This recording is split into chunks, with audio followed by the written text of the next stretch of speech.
go to the moon in this decade and do the other things, not because they are easy, but because they are hard. Because that goal will serve to organize and measure the best of our energies and skills.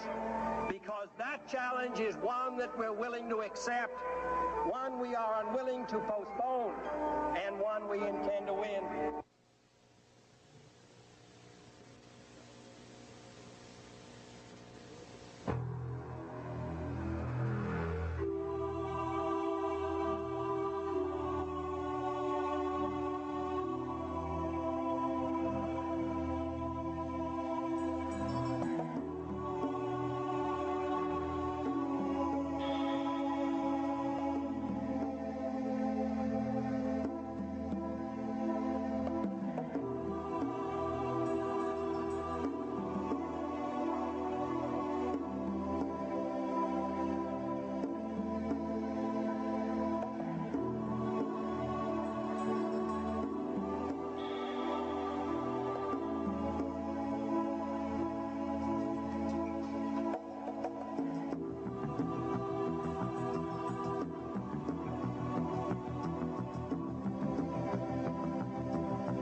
Welcome to the report from Iron Mountain.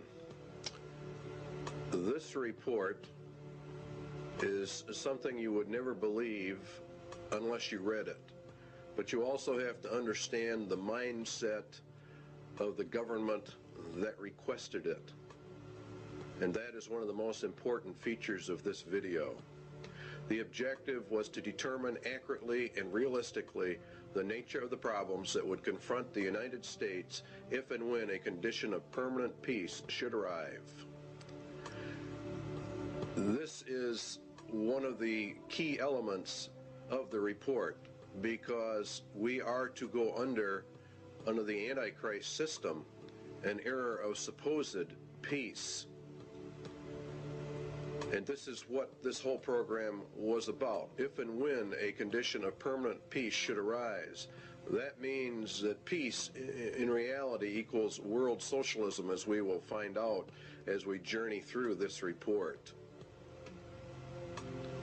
And they were to draft a program for dealing with this contingency. In other words, this is a planned situation.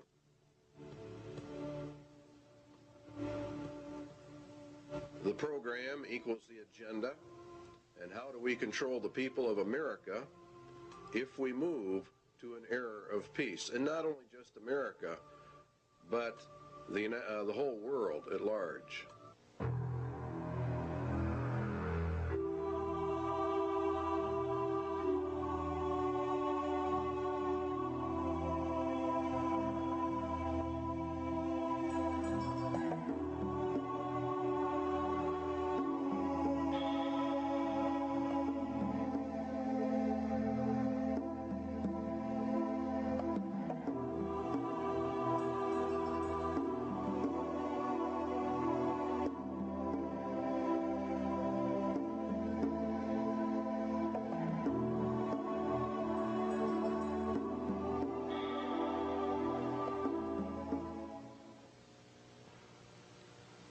In 1961, Public Law 87-297 was passed, paving the way for the United States to be merged with the United Nations.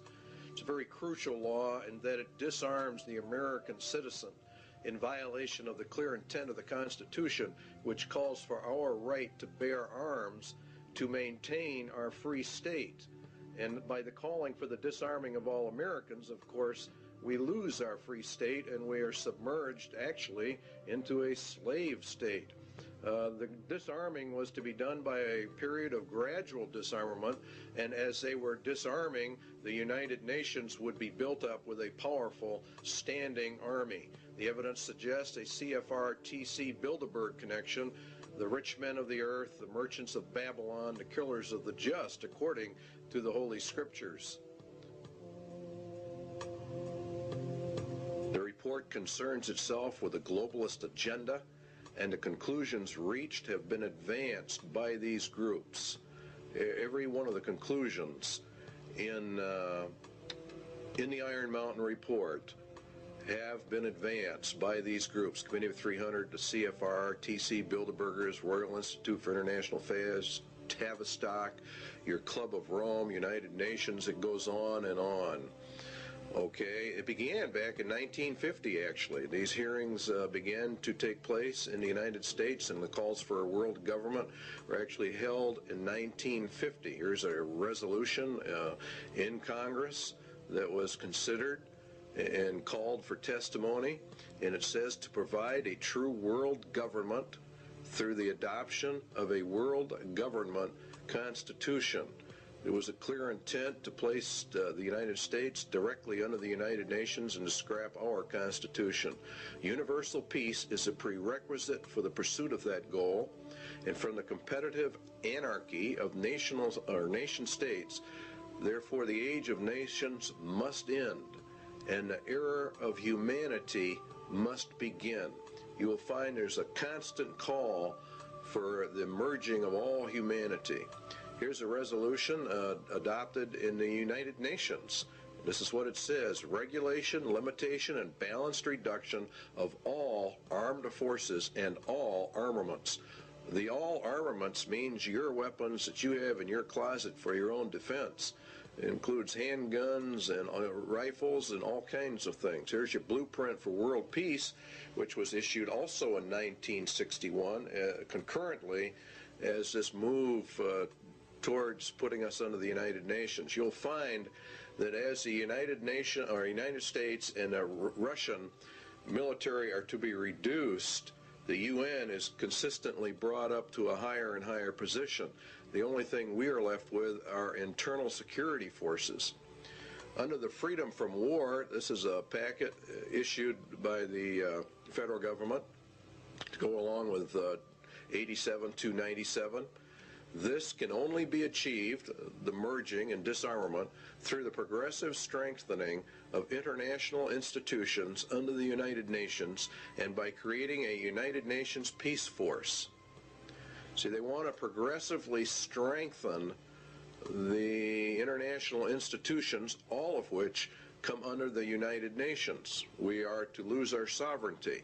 This can only be achieved through the progressive strengthening. By creating a United Nations peace, which really means police force, to enforce the peace. This is what Daniel said, and by peace the Antichrist shall destroy many. He shall also stand up against the prince of princes, but he shall be broken without hand. And it was given unto him to make war with the saints, and to overcome them, and power was given him over all kindreds, and tongues, and nations. And all that dwell upon the earth shall worship him, whose names are not written in the book of life of the Lamb, slain from the foundation of the world.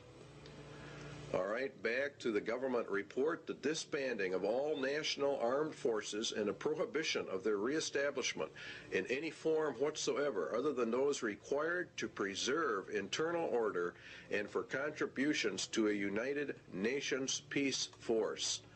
They are to bring the UN up to a point where no state would have the military power to challenge the progressively strengthened U.S. peace force, and all international disputes would be settled according to the agreed principles of international conduct. That's exactly what the Bible says. It was given unto him to make war with the saints and to overcome them, and power was given him over all kindreds, tongues, and nations. No one can make war with this final world entity. And if you will study your scriptures out, you will find that the United Nations fulfills every parameter listed for the Antichrist system. And Public Law 87-297 has been updated. There are numerous updates. You will, if you go search them out, Public Law 101-216, for example, has been updated. Here's another one. I have today signed H.R. 1495, the Arms Control and Disarmament Amendment Acts of 1989. It authorizes the fiscal appropriations to get this thing underway. Now, the problem with it is the Bill of Rights in Amendment 2, the right to bear arms, a well-regulated militia being necessary for the security of a free state, the right of the people to keep and bear arms shall not be infringed. In other words, in reality, you cannot infringe that right in any way, method, or manner. The only way a people can remain free is to hold in their power the weapons necessary to secure their free state. This amendment deals with the international security of the United States from its own government. In other words, this amendment was to secure the people's freedom from their own government, from an internal government takeover. This right is not there so that you can go hunting or for the other excuses made. It is there to prevent the government of the United States from becoming a dictatorship by treason. In other words, by betrayal of the Constitution of the United States. Now, in order to merge the United States into the United Nations requires a total betrayal of the Constitution, which guarantees you a free state through the right to bear arms. You see the connection? The United Nations, the communist, illuminist, Masonic world dictatorship. And there are no freedoms, hence they have to get the guns to eliminate the free state nation guarantee in our Constitution. The Iron Mountain Report, then, is a report in reality on how to circumvent the Constitution of the United States. And in reality, it's a document of treason. Of how the rich men of the earth are actually going to divert the attentions of the people away so that they can get this done. The guidelines given by the government for the Iron Mountain Report: 1, military-style objectivity; 2, avoidance of any value assumptions; and 3, the inclusion of all relevant data. And this is a very important part of this report, is the avoidance of all value assumptions. This is what makes it so absolutely cold and inhuman. It is to be amoral. It is as a computer is amoral. It deals in factual data. There is not any mercy. There's not any compassion. It doesn't deal in right or wrong or what is good or evil. It is a report on the handling of men, women, children, and babies on the basis of herd or animal management without regard to any moral considerations whatsoever. It reduces people to objects. It reduces all humans to non-entities with no rights of self-determination, with no rights granted by the Creator, and with absolutely no rights under a Constitution. The Constitution has been effectively canceled by Iron Mountain. Now again, you'll find these resolutions coming up in Congress all the time that want to strengthen the United Nations, to establish an international criminal court, SJ 32. These are bills before the Congress and the Senate. The implementation of Agenda 21 and other Earth Summit agreements, which is all United Nations. Reagan called for the World Army. Clinton has approved a UN Army. You're seeing it on TV all the time.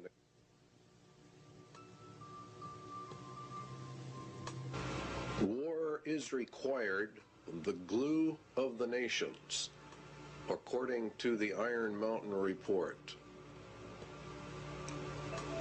Is war the scourge of the nations? It is said that war is merely an extension of diplomacy by other means.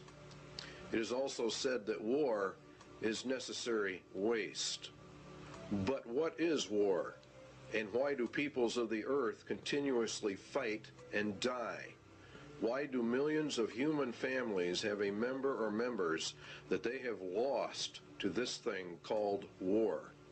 What is the reality behind war? Does man have to fight wars, or can he develop a system of peace? And would the development of peace be worse than war itself? The Bible gives us some answers. The rest can be supplied by simple logic and deduction. James tells us that from whence come wars and fightings among you? Come they not hence, even of your lusts, that war in your members? Ye lust and have not, ye kill and desire to have, and ye cannot obtain. Ye fight and war, yet ye have not, because you ask not. Ye ask and receive not, because ye ask amiss, that ye may consume it upon your lusts. The root of war, then, is lust, and lust is want, and want is greed, and the root of greed is a self-centered heart, an unregenerated human heart. This is the key we need to explain war, and the Bible gives us many clues to why warfare is, and that in reality it can never be stopped. The root of the problem lies with the human heart, and the Bible says that the human heart is so desperately wicked that none can know it. Jeremiah says, the heart is deceitful above all things, who can know it? Paul says in Romans, the carnal mind is enmity against God, for it is not subject to the laws of God, neither indeed can be. Jesus was very emphatic that out of the heart of man poured forth all kinds of evil. The problem with mankind is then his evil heart. Evil because it is self-centered, and evil because it does not contain true love. The love within that it does have is hurtful or harmful, manipulative, self-centered, and filled with its own desires, according to the Lord. But we obtain other clues as well from the Scriptures as to the true reasons for war, and particularly in our day and age. James says, "Go to now, ye rich men, weep and howl for the miseries that shall come upon you. Your riches are corrupted, and your garments are moth-eaten. Your gold and your silver is cankered. The rust of them shall be a witness against you, and shall eat your flesh as it were fire. Ye have heaped together treasure for the last days. Ye have killed and condemned the just." Now let's run a little logic. Lust is the center of war, lust is greed, and greed is from evil, self-centered hearts. The Bible also says that the love of money is the root of all evil, or the height of all greeds. Lust then is greed, and the ultimate greed is an insane love of money, which brings with it power, which brings with it control over mankind. Thus the rich men of the earth are indeed in total control over money, and they have developed a system of economic controls well laid out in the Scriptures. If the rich men of the earth gain control over the planet via their Babylonian economic system, then they are the ones who are only powerful enough and rich enough to wage war, and they are the only ones who can develop the war machines that you are looking at on your television screen.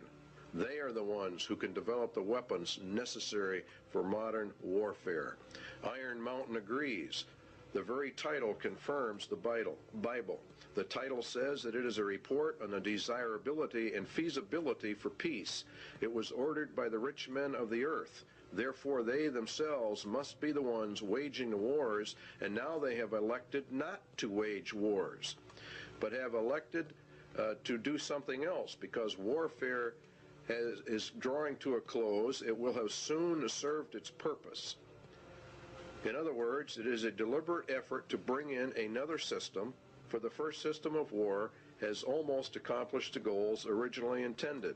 Albert Pike was purported to have written a letter in which he outlines 3 world wars. Each had a specific purpose, and each had a goal.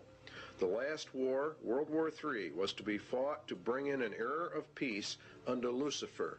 It was to be fought predominantly between the United States and the Soviet Union, and it would come in an era of seeming peace when it seemed like everything was fine, everything was great. The Bible says that the Antichrist is a man of peace. He rides a white horse and has no war machine. There are no arrows in his bow. He is to usher in a period of peace after great wars. Iron Mountain is about this era of peace. Iron Mountain is a report to aid Antichrist in his rise to power. It is in reality a report from hell.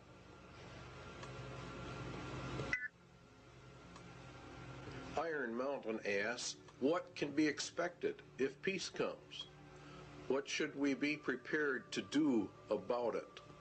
What, for instance, are the real functions of war in modern societies? These are very important questions. The Soviet Union says a peaceful exploration of outer space is the constructive alternative to the plans aimed at spreading the arms race. In other words, we are always going to find that the opposite of war is peace, which of course it is in reality. But what Iron Mountain is getting at is, what are the real functions of warfare, the invisible functions of warfare? What role do they play in the overall structure of human society? For example, the Soviet Union has been on a war footing for years and years. We have, to a lesser extent, in America, been on a war footing. It's been predominantly a Cold War for many, many years, but nonetheless, it has been, and as far as the economics of it are concerned, it has been a war era. It's been an age of war. And what this report is asking about is, what about peace? It is surely no exaggeration to say that conditions of world peace would lead to changes in the social structure of the nations. These changes would be of unparalleled and revolutionary magnitude. As we would transition then from an era of war into peace, what would be the problems? It is an incorrect assumption that war as an institution is subordinate to the social system it is believed to serve. What they're saying here is that nations wage war for reasons other than what they state. War itself is the basic social system within which others are secondary modes of organization, conflict, or conspire. In other words, war itself is the basic social system of mankind. And if we go to peace, we're going to have problems unless we understand that. It is the system which has governed most human societies on record today. Well, this is, of course, very true in our day and age. We have seen nothing but war, starting predominantly with World War I and coming forward. The Soviet Union has had tremendous expenditures in their military, and the United States has likewise. It's been, in reality, an arms race. We're going to find out there is a reason for it. The capacity of a nation to make war is the greatest social power it can exercise. War making, active or contemplated, is a matter of life and death, says Iron Mountain.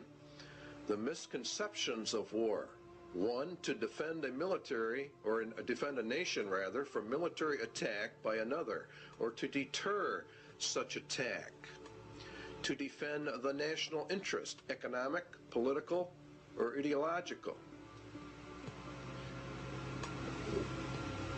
to maintain or increase a nation's military power for its own sake. Now you see, these are the visible or more obvious reasons why a person would say, well, that's why we have war. But what they're saying is there are more, less obvious, very invisible reasons for why nations have war. And this is the heart of the entire Iron Mountain report. Its conclusion was that war is absolutely necessary. It's an absolute requirement for human societies and nations to come together. It is in reality, they claim, the glue of the nations. The Soviet military machine, or its war-making capacity, is the actual glue that has held the Soviet Union and the Communist Empire together. If they were to move into an era of peace, what would happen? All right, Iron Mountain says it is these invisible or implied functions that are the dominant forces in our society. So what we have to find out then is, what are the true functions of war in a society? Why, for example, has the Soviet Union and the United States, both of which are controlled by the rich men of the earth, been on a constant war footing, constantly escalating this conflict? Why are they doing it, and what are the reasons behind it?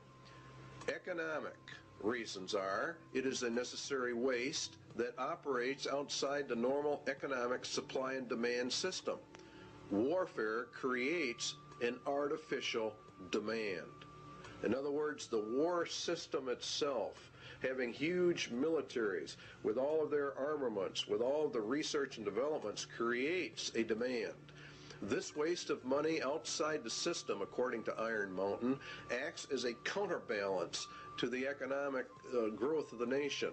It is progressive for research and development of weapon systems, and it spurs technological advances which spin off and help society at large. Defense spending per se might be countenanced on economic grounds alone as a stimulator of the national metabolism. In other words, war itself, for economic purposes, is a tremendous growth factor For the political reasons, it's different. A nation is a group of people organized together with a common goal and a national identity. The nation has an outlook or an attitude of how it will deal with other nations, and that's what we call foreign policy. A nation's foreign policy, says Iron Mountain, can have no substitute if it lacks, or no substance rather, if it lacks the means of enforcing its attitude. In other words, if the nation is not strong enough, it doesn't matter what their attitude towards somebody else is. War is itself the defining element of any nation's existence vis-a-vis any other nation. War, then, equals nations because it is the glue of nations and what causes them to come together, and peace would mean the dissolving of the nations. The elimination of war implies the elimination of national sovereignty and the traditional nation state.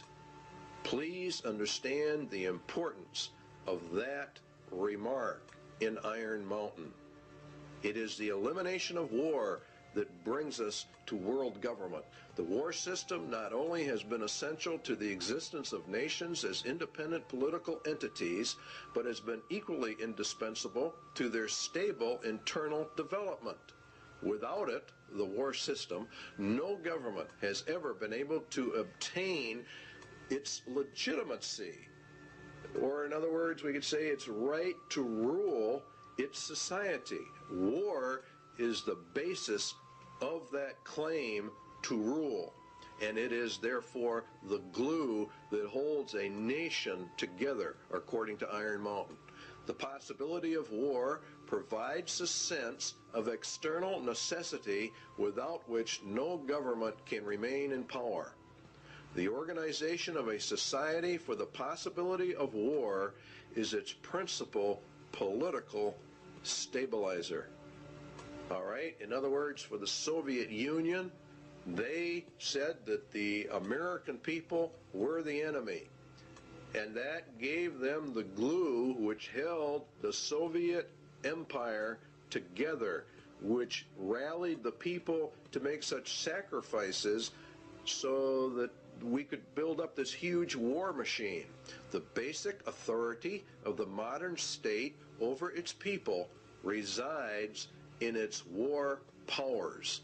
Now that's another very important statement. Therefore, a substitute for the war system must be found in order to control the people and provide stability and legitimacy of government if we go into an era of peace. Now we know that the United Nations is to be that era of peace. So therefore what they are saying is we have to find substitutes for what war does, the invisible functions of war. We have to find a substitute for that if we are going to go to peace. Obviously, if the war machine is discarded, new political machinery would be needed at once. In other words, as they phase war out, they have to phase whatever they're going to put in its place in to control the people, to control the nation. This is an essential part of Iron Mountain. Until the substitute for war, is developed, the continuance of the war system must be assured to maintain the stability of its internal organization of power. In other words, we have to keep the war system going in order to remain in control. Keep war until all substitutes are in place and running so we don't lose our rulership.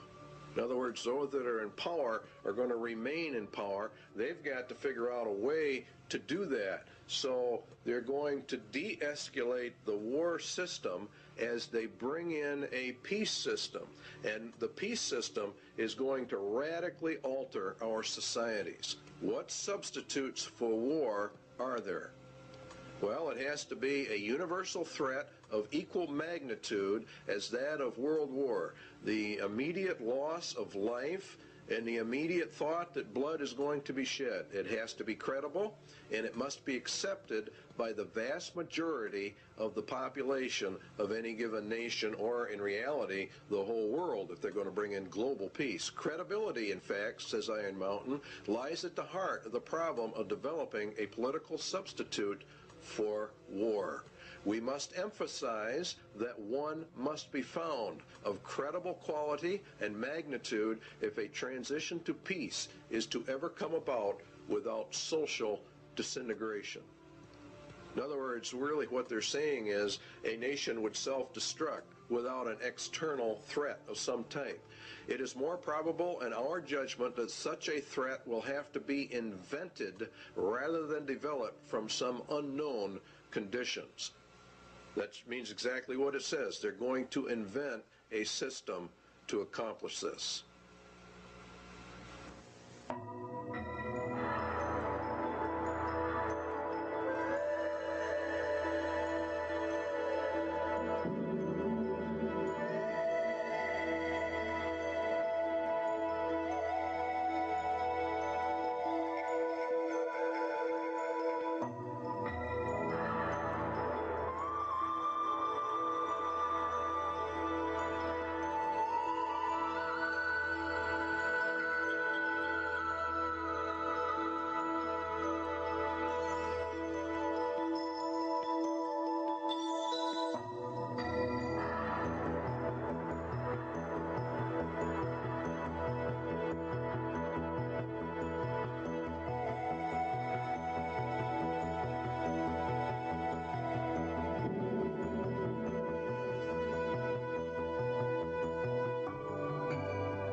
An effective political substitute for war would require alternate enemies.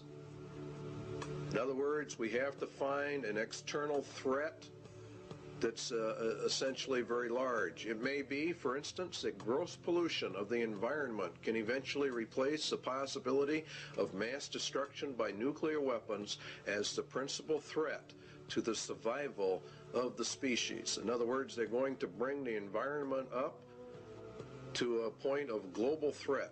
Poisoning of the air and of the principal sources of food and water supply is already well advanced, and at first glance would seem promising in this respect. It constitutes a threat that can be dealt with only through social organization and political power.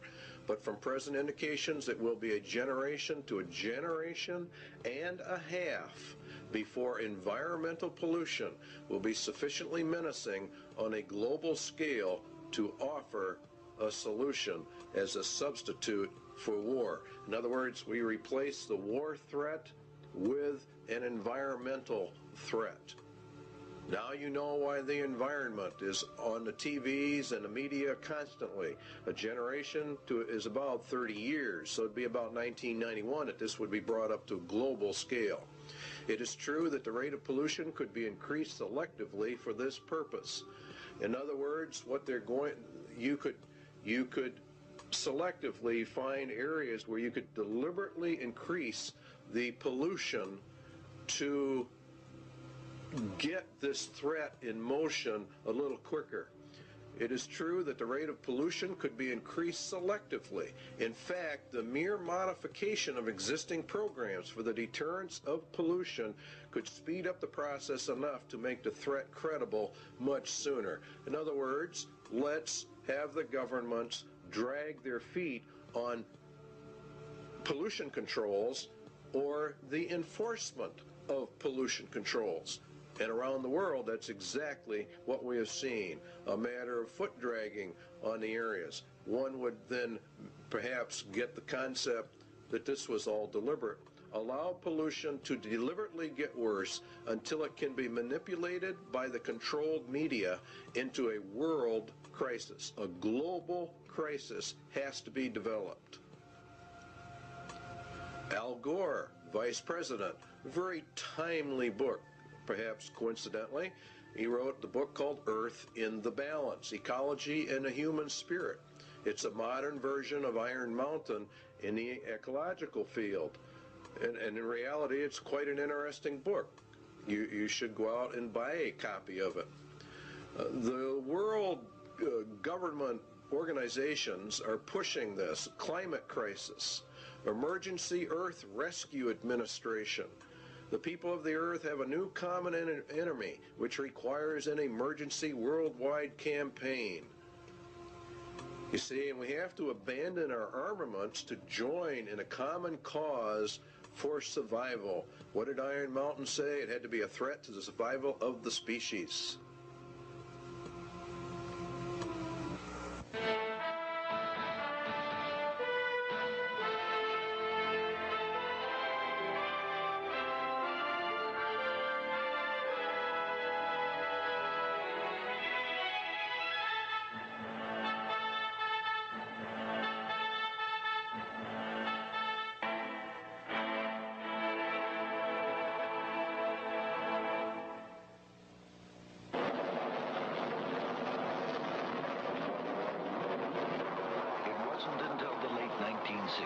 When Apollo missions were bound for the moon that we were first able to see complete pictures of the Earth.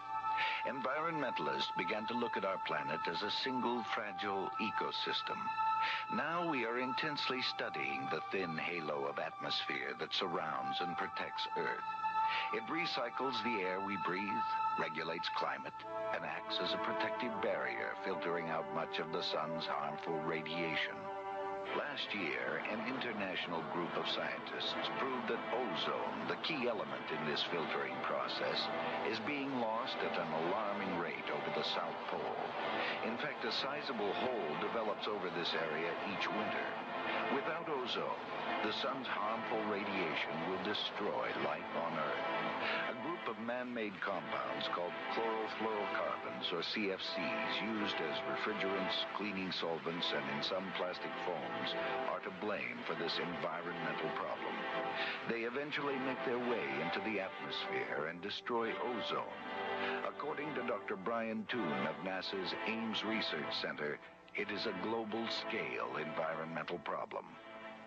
This really marks the first time in the history of environmental science where human beings on one side of the planet have done something to the planet that has significantly affected it globally and on the far side of the planet from where the original pollution took place.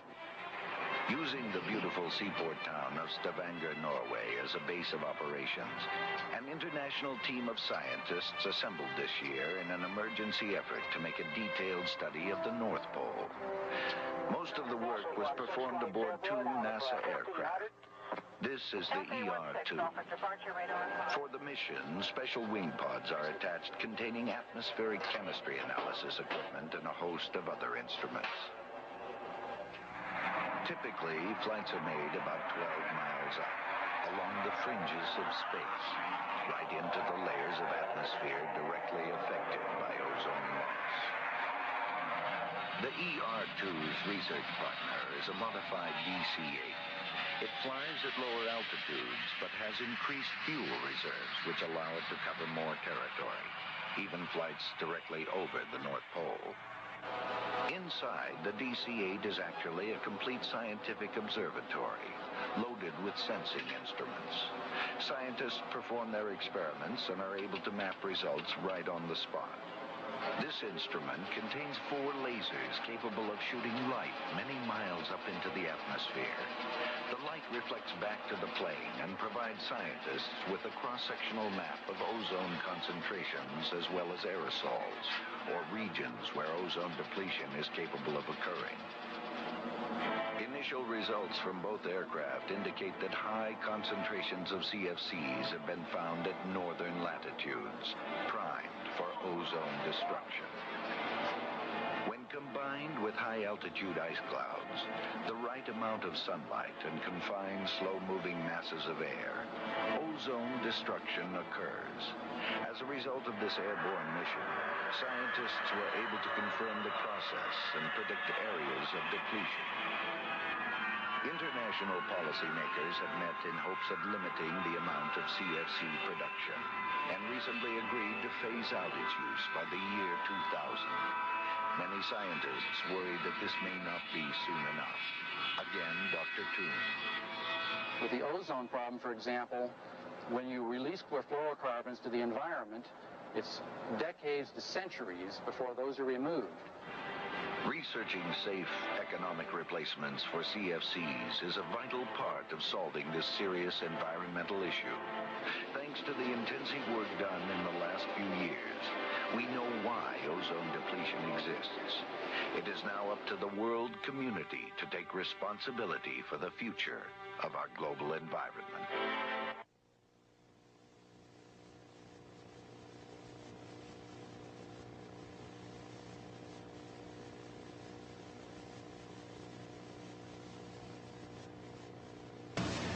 Landsat satellites continue to orbit the Earth 14 times a day. From their 570-mile-high vantage point, they return images like these taken over rich California farmlands. Telltale red images indicate vigorous vegetation growth. The state of California is using Landsat imagery to inventory and map its irrigated cropland. Ecology, the balance of nature, is important to all life. One of the tools we can use to monitor this balance of nature on Earth is the satellite. Satellites can be used to observe our planet from a high vantage point. A NASA film called Remote Possibilities tells the story. From far out in space, the Earth appears serene and beautiful, displaying no hint of our crowded planet's many problems.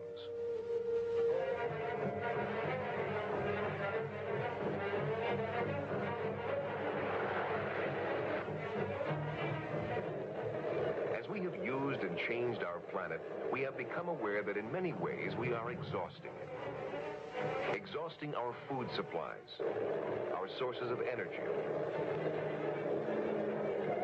our natural lands, exhausting the potential of even the once seemingly limitless oceans. Management of Earth resources is at a critical stage. It has never been more important that we understand the environmental relationships of our planet. Scientists are striving to apply the technology of the space age. The quest for more and better information about these complex relationships. In 1972, a new kind of satellite left the launch pad and rose to an altitude of 910 kilometers from Earth. There it settled in a circular orbit around the planet. This satellite, called Landsat, opened a new era of Earth resource management.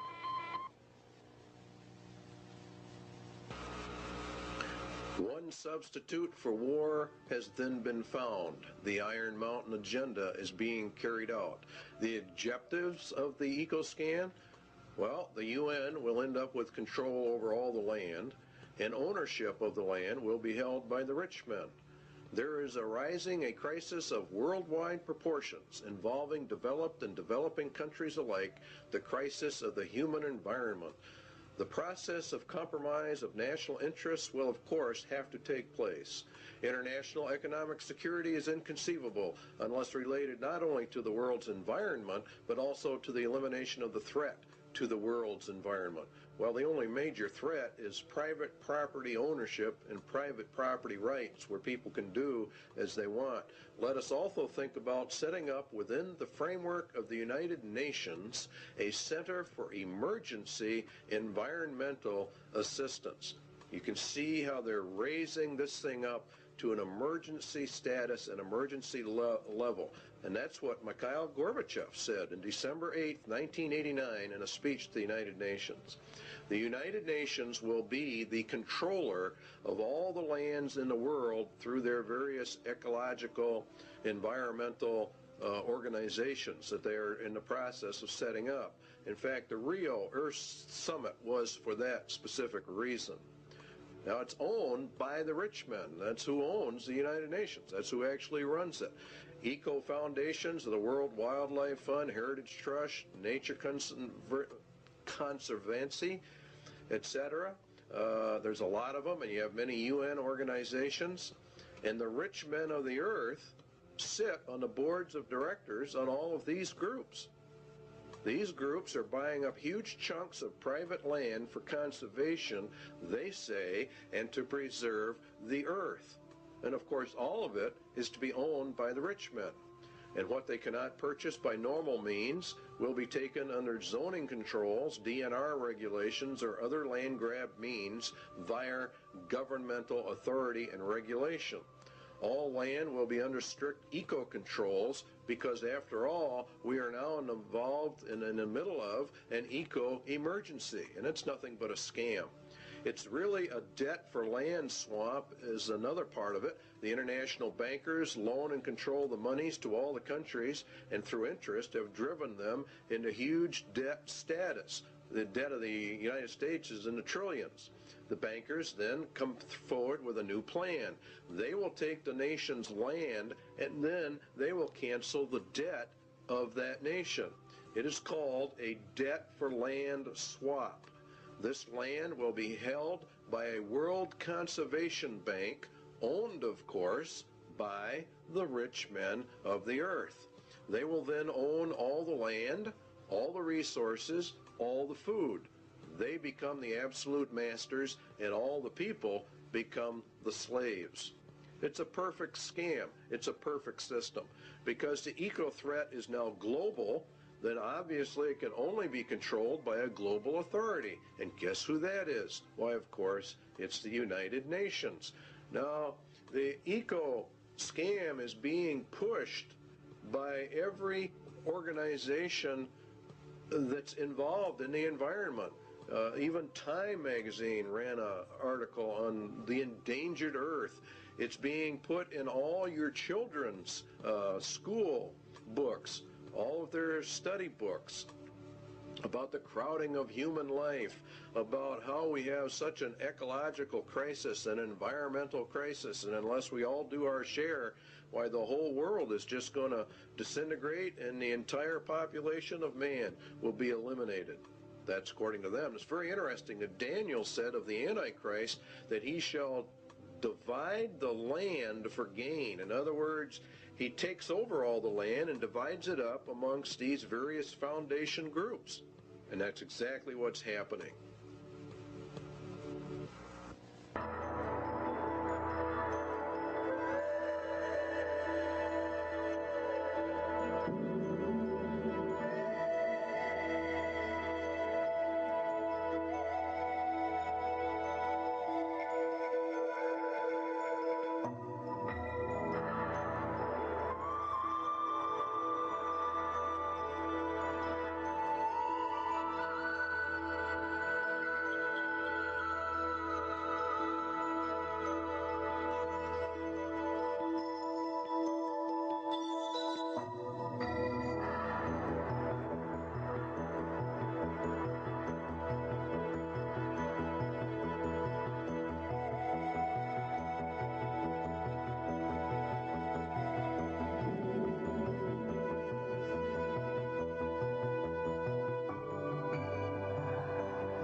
has been hotly argued that such a menace would offer the last best hope for peace by uniting mankind against the danger of destruction by creatures from other planets or from outer space.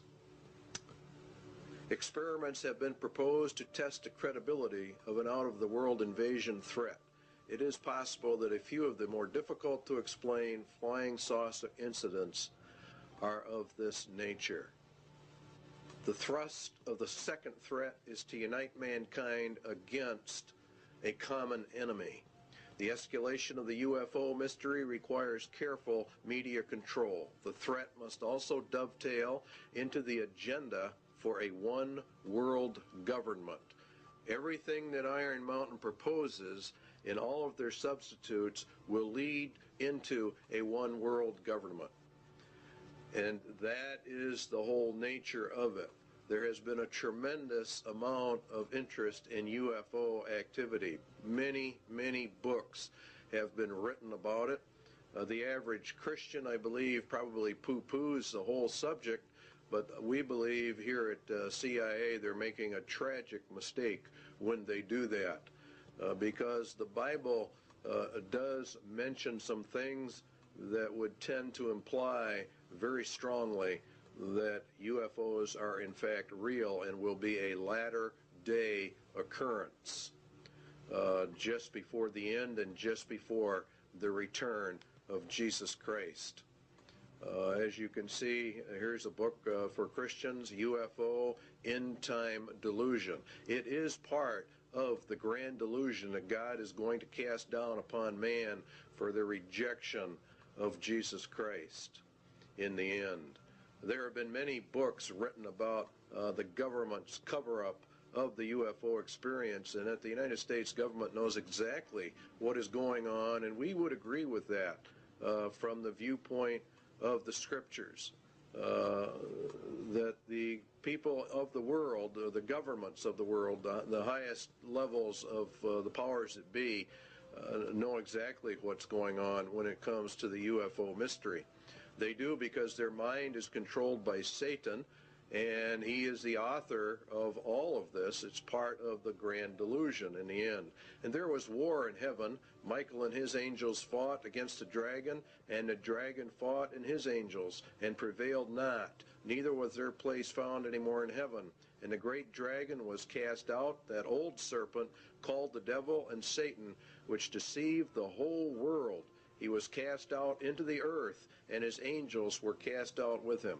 Now Satan was cast down to earth, and we were to observe it from here. It would appear as though he came down from heaven.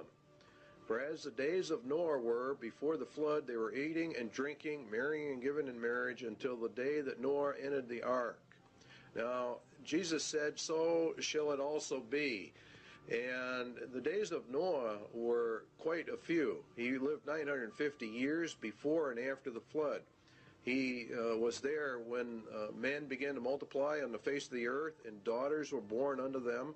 And the sons of God saw the daughters of men that they were fair. Now, the book of Enoch gives us some information about that. It happened after the sons of men had multiplied in those days, that the daughters were born to them, elegant and beautiful. And when the angels, the sons of heaven, came down, you see, they took wives, each choosing for himself, whom they began to approach and with whom they cohabitated, and teaching them sorcery and incantations. The whole situation is one where these were literal fallen angels that came down and mated with the daughters of men, and they produced a race of giants, according to the book of Enoch, and many ancient writings give this interpretation to the sons of God mystery of Genesis 6. And what is interesting is that they said they would return. Now the Spirit speaketh expressly that in the latter times some shall depart from the faith, giving heed to seducing spirits and the doctrines of demons. Now the word seducing comes from the word planos, which, if you do a word study, comes all the way back to where we get our word planet. Could it be that the interpretation is, in the latter times, some shall depart from the faith, giving heed to impostors from other planets? That would be the most literal translation, and that is also exactly what is happening. These impostors are actually demons pretending to be from outer space. It is part of the grand delusion.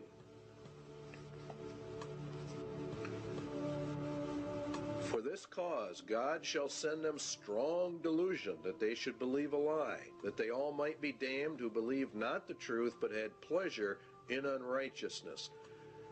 They reject the concept of creation, even him whose coming is after the working of Satan with all power and signs and lying wonders. This would result in UFO contacts of the first, second, and third kind, as Satan sends his advance guard to prepare man for the grand delusion.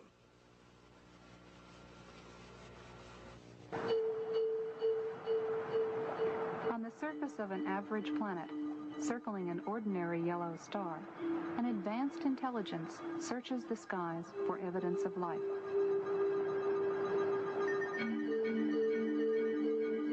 Directed by even higher intelligence, machines with brains of silicon patiently sift through faint shards of radio data for the unmistakable signal that will indicate the first sign of life beyond Earth. Now plans for the most sophisticated SETI search ever focus on the Goldstone Deep Space Communication Complex in California's Mojave Desert. It is the site of tests for a possible future NASA project, one not yet funded. The full-scale NASA system, when operational in the next decade, would be billions of times more powerful than the sum of all previous searches. For Carl Sagan, a proponent of SETI for many years, this technical progress has made the present unique. For the first time, we're mustering substantial, sophisticated, serious scientific searches for extraterrestrial intelligence. There's never been a time like that before. So there is some chance that in the next few decades we will get a signal from some spectacularly distant, spectacularly exotic civilization, and everything on Earth will, as a consequence, change. That is possible.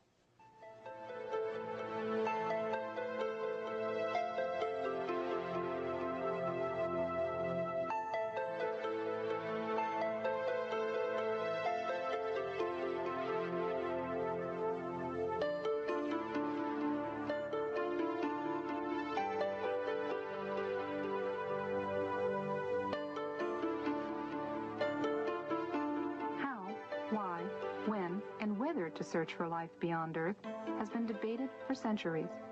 Deciding what sort of signal to look for in the skies is no easy task. NASA's proposed search focuses on radio, a portion of the electromagnetic spectrum where nature produces the least interference for any intelligent signal. The plan is to use existing radio antennas and combine them with advanced computer hardware and software specifically designed for the task. Signal processing equipment suitable for SETI is constantly becoming more powerful and more efficient, but also cheaper and smaller than ever before. SETI pioneer Frank Drake came up with a way to organize our developing knowledge and current ignorance. SETI scientists often use what's called the Drake equation to illuminate the necessary conditions for contact and to provide a rough estimate of the number of other civilizations. The existence of other technical civilizations depends upon astronomy, how planets form,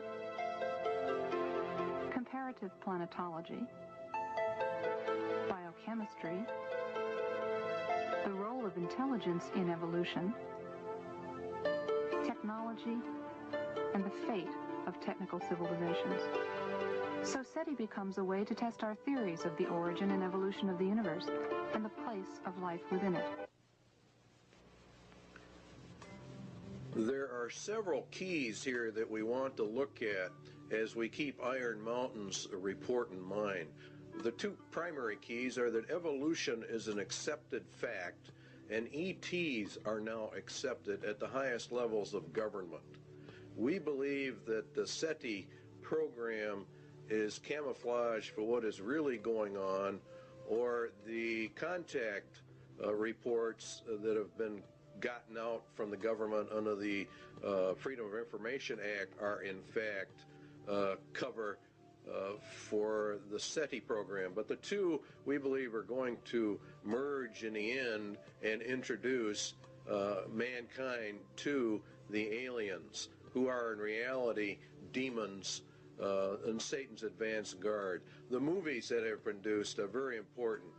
Satan plants a seed, he waters it, then he sits back and watches it grow, and then he reaps the harvest. And the harvest, of course, is the loss of millions upon millions of men.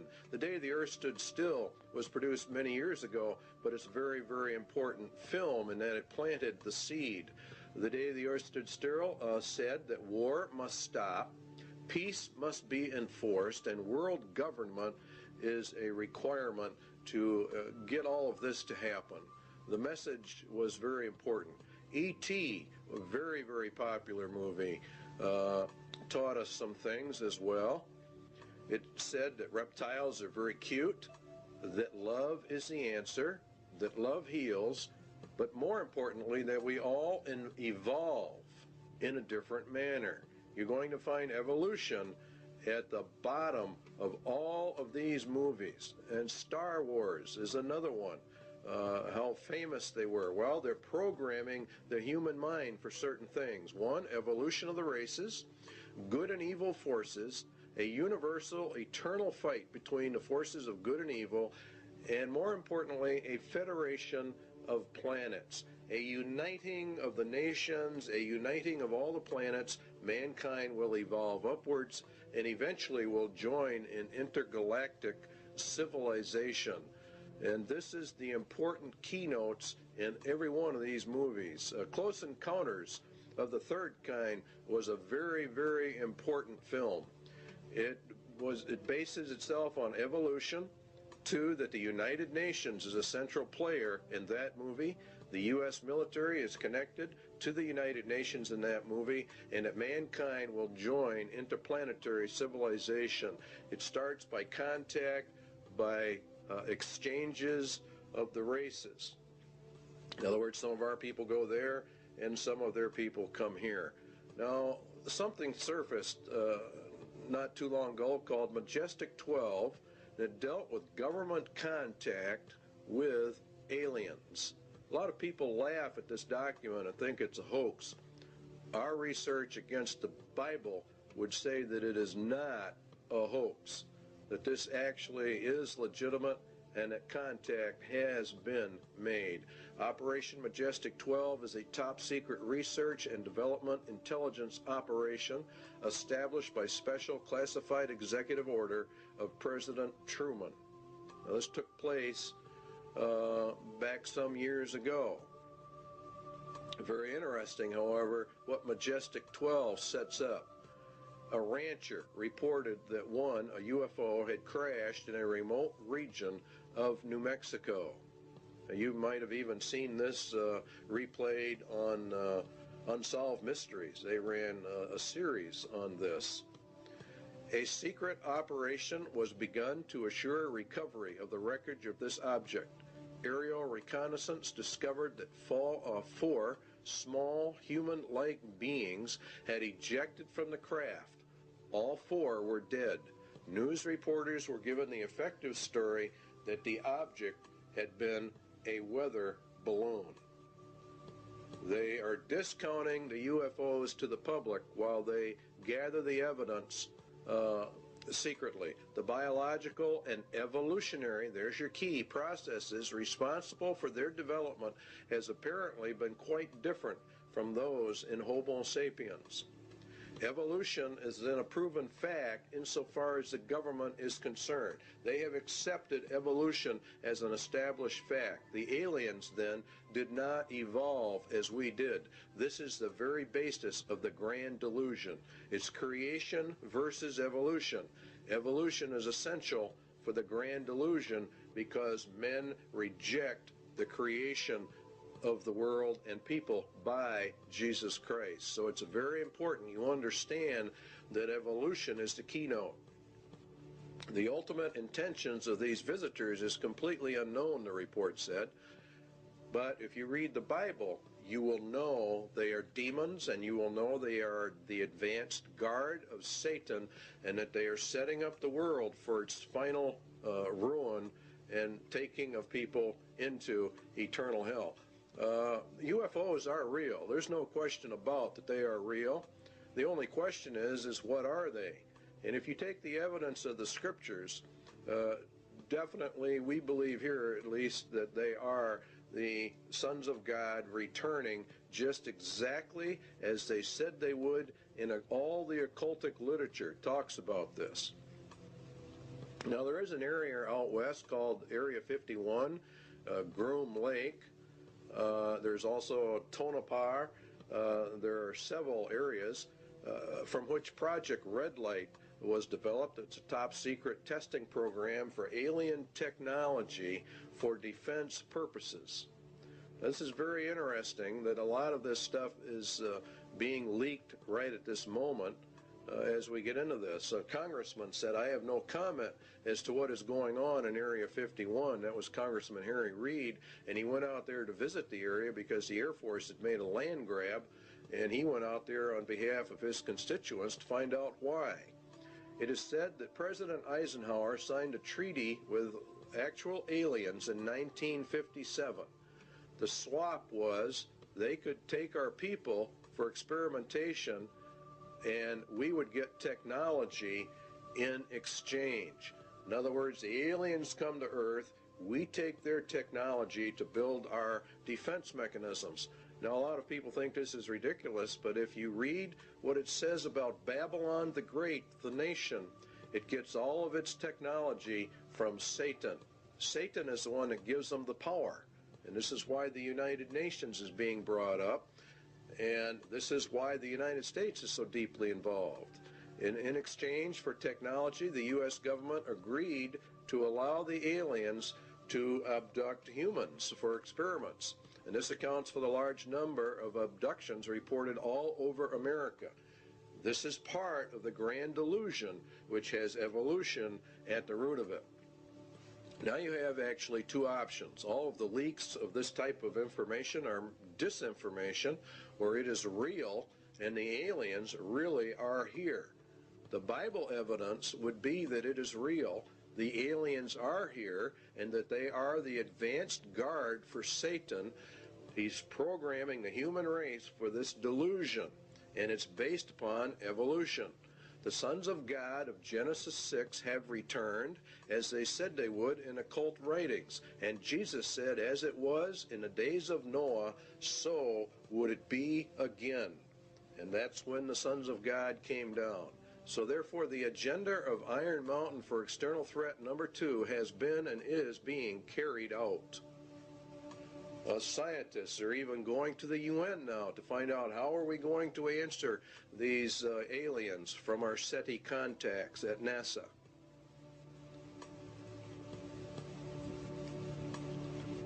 They believe the UN should do all of this. And so you see it elevates the United Nations to power. And this is very important. It's part of the Iron Mountain agenda.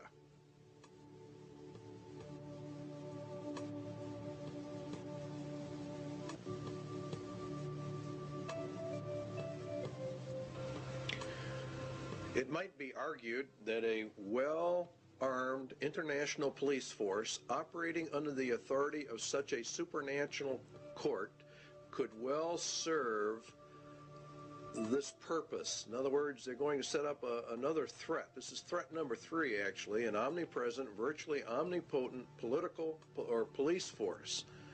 It's an international police force.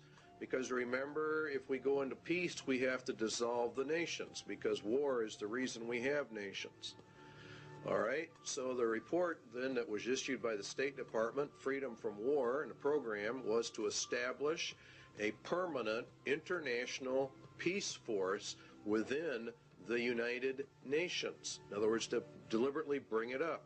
the peacekeeping capabilities of the United Nations would be sufficiently strong and the obligations of all states under such an arrangement sufficiently far-reaching as to assure peace and a just settlement of differences in a disarmed world. They're going to use the United Nations to keep the peace. In other words, a world government, which is exactly what Daniel talked about and Jesus talked about, and it is very deadly.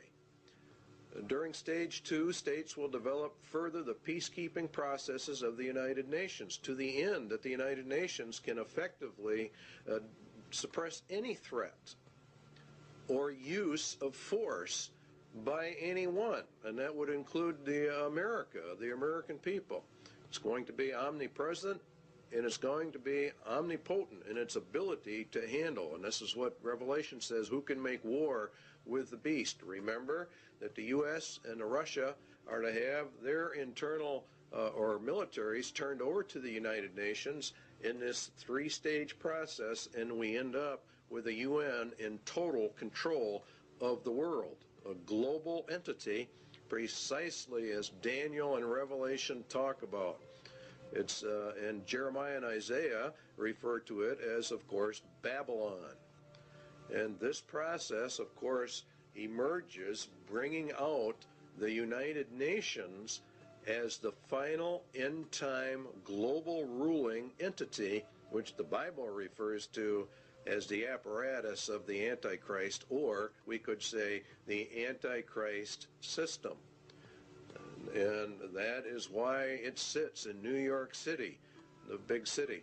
On the wall in the Security Council is a phoenix. That picture you're looking at right there is in reality the phoenix bird, which is to grow up out of the old world order. America is to be patrolled by Russian, Belgian, Irish, and Colombian and Venezuelan troops under this plan. UN troops are already on U.S. soil, and it won't be very long before these sites that you're seeing right here are going to be very commonplace in the United States. And if the American citizens resist, they are simply going to be liquidated according to the Bible. This power will come to pass. They've laid their plans well, and God has ordained it and allowed it, and is allowing it to happen. And so it's, in reality, here in America, it's a judgment against the United States.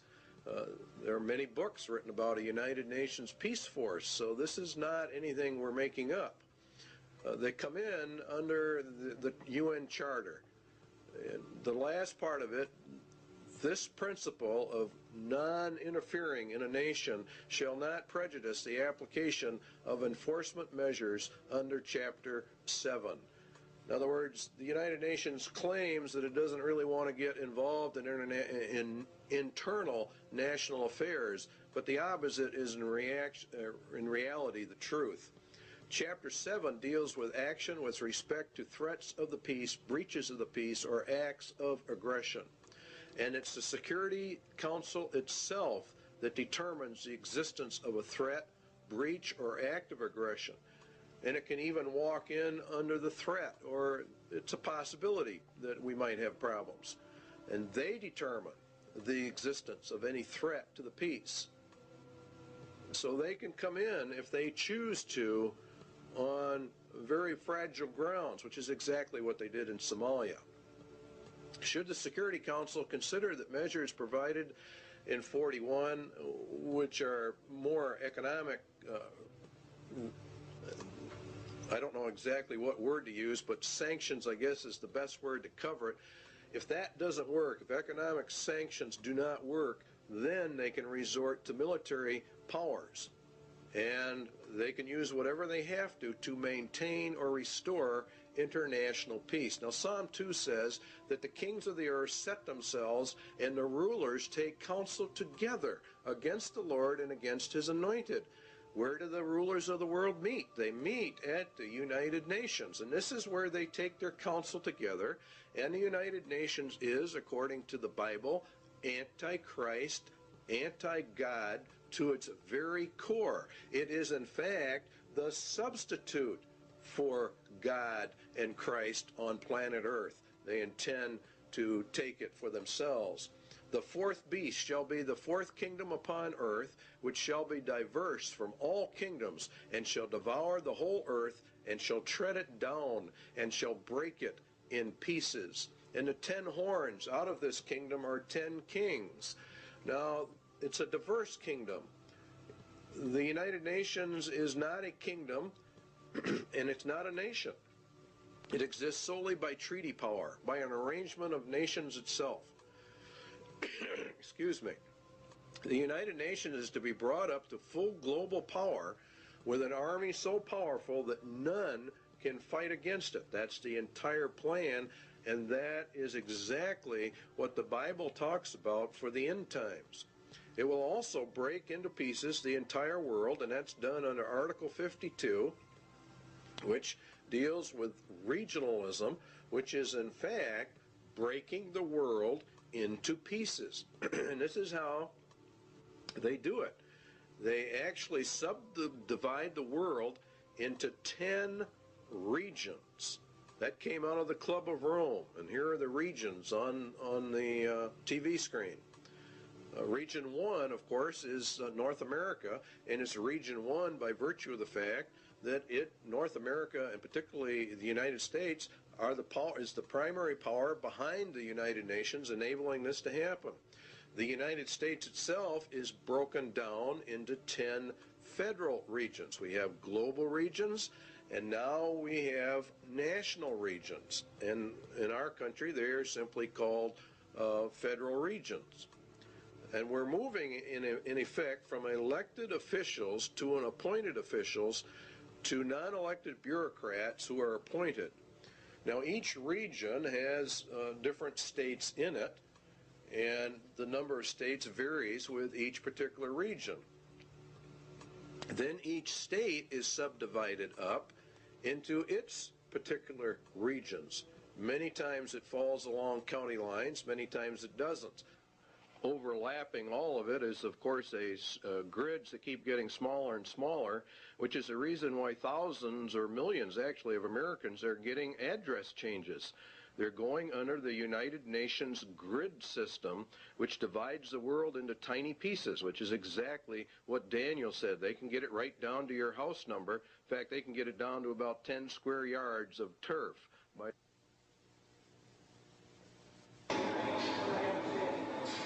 Recently, NASA's Landsat 4 satellite, shown here just before its trip into space, was launched from the Western Test Range by a Delta rocket.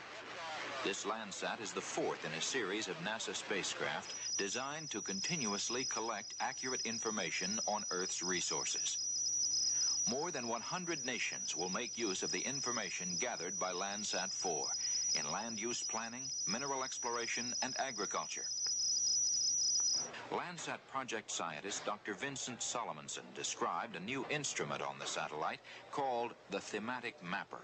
In urban planning, the Thematic Mapper will be very effective. Features that were blurred or hazy over cities as viewed by the multispectral scanner on Landsats 1 through 3 will be seen much more clearly from the Thematic Mapper, and as a result, urban planners will be able to manage and monitor the spread of the urban sprawl into the surrounding countryside. The major receiving and processing facility for Landsat data is located at NASA's Goddard Space Flight Center in Greenbelt, Maryland. After completing its 3-year mission, Landsat 4 is designed to be retrieved by the space shuttle. Okay, standing by for up-telemetry command reset. So what we have are 10 federal regions. We have 10 federal regional councils, which are miniature Washingtons in each federal capital. We're being regionalized, and pretty soon there won't be any such things as counties or states. So what we're doing is we're going from county and state control to total federal control, and then the federal government's losing its control to the United Nations. This is globalism. This leads to the federalization of our police or the security forces within the United States. And this is really in total violation of the constitutional implications, but they're not paying any attention to the Constitution. The internal security forces are not your peacekeeping, UN peacekeeping troops. Peacekeeping troops are there to put down actual revolutions and wars. The internal security forces are there more for crime control and the rounding up of people. Predominantly, the MJTF police will be the national police force.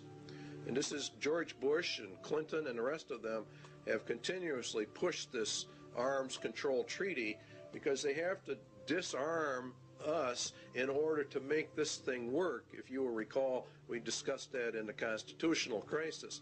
The MJTF police means multi-jurisdictional task force police, and it removes all citizens from local, county, and state protections that you had under the law.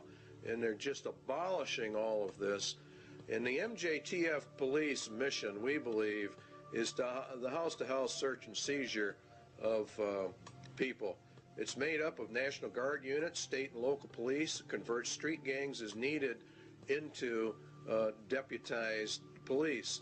House-to-house search and seizure, separation and categorization of men, women, and children as prisoners in large areas. Now you have to understand that in order to liquidate the millions of people that Jesus Christ says are going to be liquidated, they have to plan this out long before it happens. 1965, they started the Office of Law Enforcement Assistance. Then came in 1968 the Omnibus Crime Control Act, which converted the OLEA to the Law Enforcement Assistance Administration. They called, in turn, in 1971 for a regionalized police force. In 1971, an advisory commission on intergovernmental relations issued a pamphlet called M67, which called for a special multi-county and interstate police force.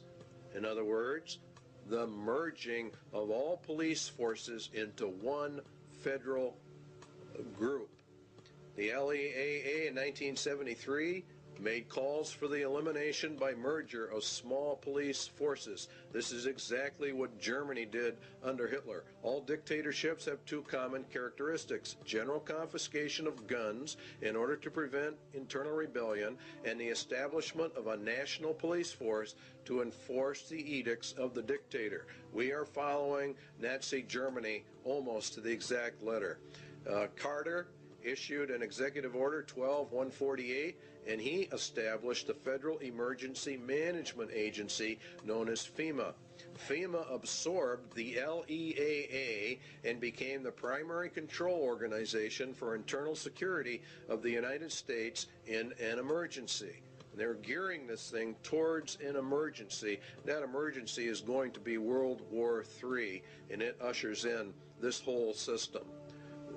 FEMA has many interesting programs: Rex 82 Bravo, Rex 84 Alpha, Helix 2, Rex Alpha, Night Train, Cable Splicer, Garden Plot. These are all martial law training exercises. The plan is to bring America under martial law. We believe they know the American people would never accept this system except an external emergency were given. The UN system, remember, is a martial law military system.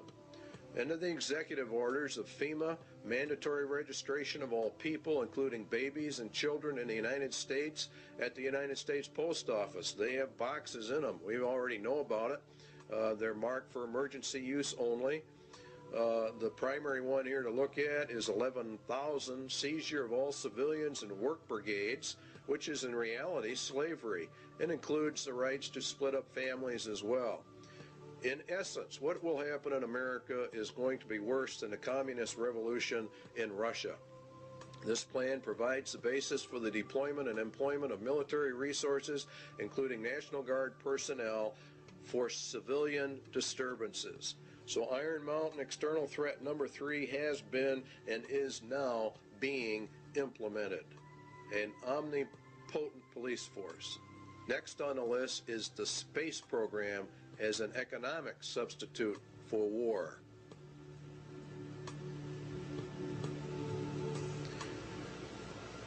It is the development of a long-range sequence of space research projects with largely unattainable goals. It's a nearest modern equivalent yet devised to pyramid building and similar ritualistic enterprises of ancient societies. We choose to go to the moon in this decade and do the other things, not because they are easy, but because they are hard. Because that goal will serve to organize and measure the best of our energies and skills. Because that challenge is one that we're willing to accept, one we are unwilling to postpone, and one we intend to win, and the others too.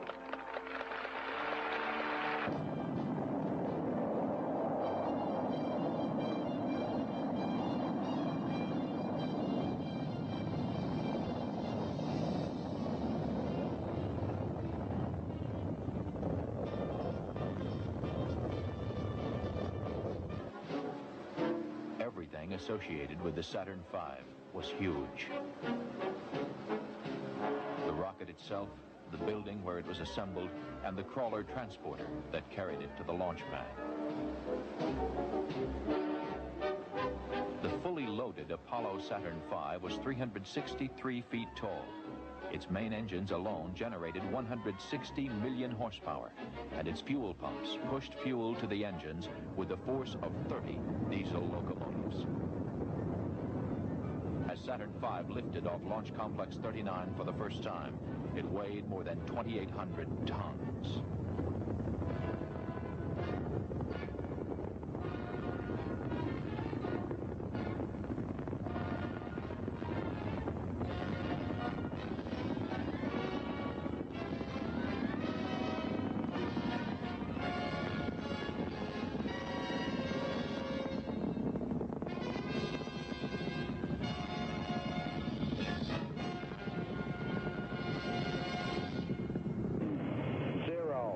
Engine running. Liftoff. We have a liftoff. 32 minutes past the hour. Liftoff on Apollo 11. Tower cleared. We got a roll program. Neil Armstrong reporting the roll and pitch program, which puts Apollo 11 on a proper heading.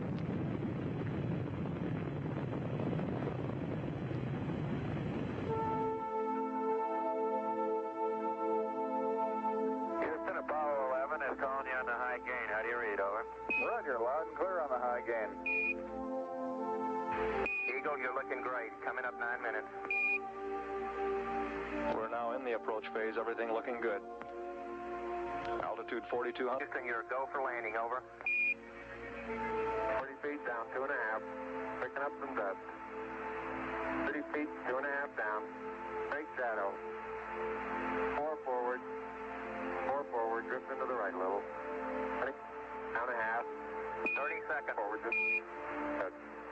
Right.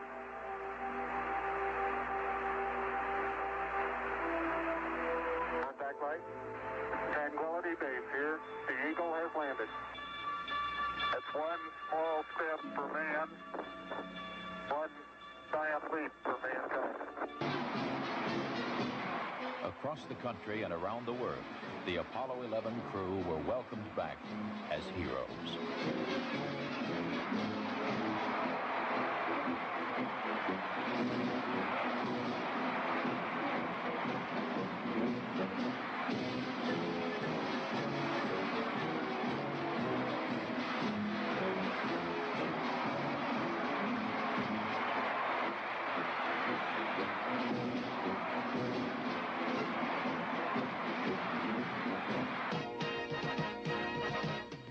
Before Project Apollo ended, 6 additional flights to the moon were made, and all but one were highly successful.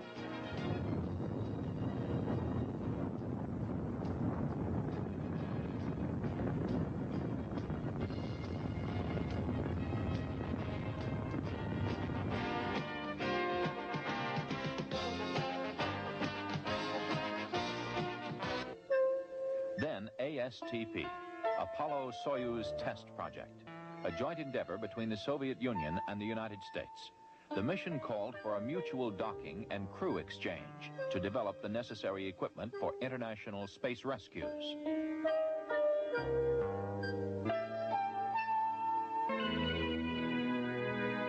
We looked back at planet Earth with Landsat remote sensing satellites. Crops, forests, pollution, all can be photographed in great detail to help us better manage our Earth's resources.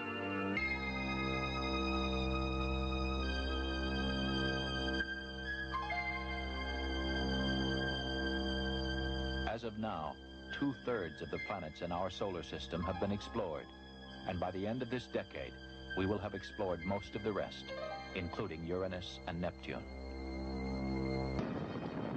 Space Shuttle 5, the first operational flight. 2 commercial communications satellites were hauled into orbit, one for satellite business systems and one for Telesat of Canada. Their deployment was a complete success. Did you get it? You don't have it, obviously. I got it.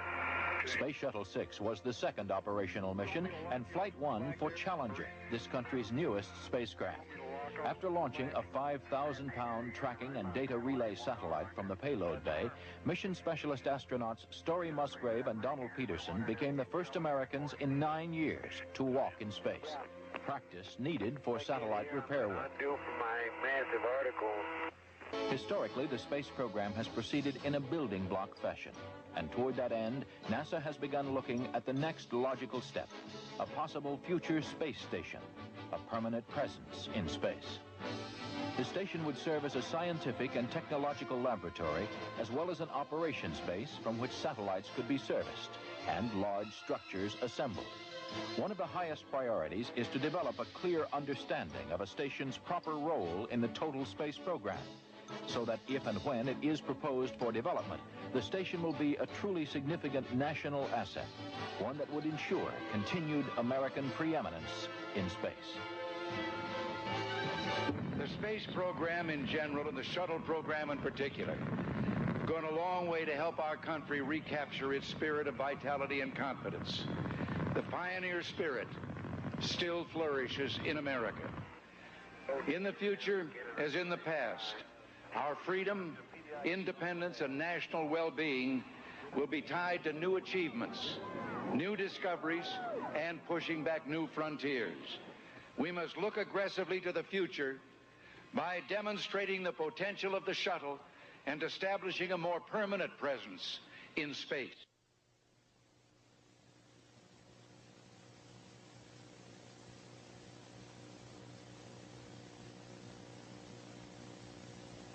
Even when ratified, the INF Treaty will not totally eliminate the nuclear threat to Eurasia.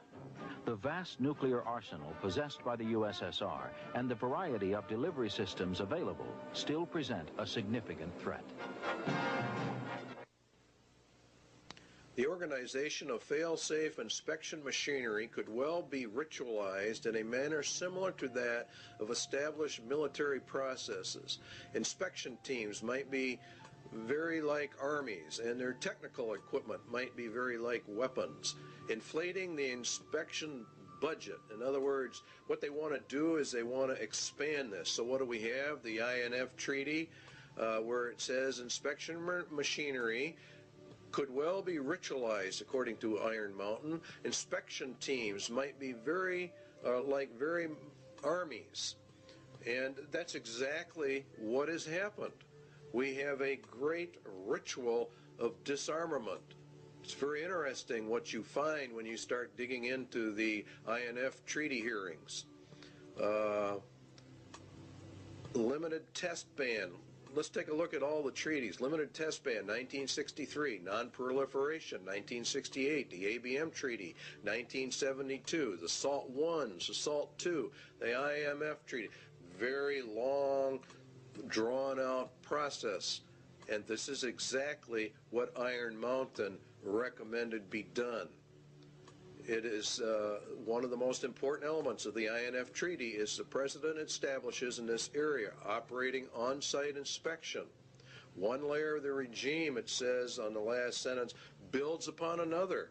And the whole thing becomes elongated, and it actually becomes a monster in and of itself. The data exchanges required are really immense, and so it requires an elaborate governmental system in order to accommodate all of this. And so Iron Mountain recommendation number 2 has definitely been implemented.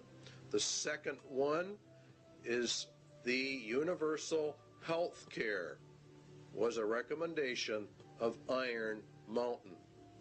Universal health care for all.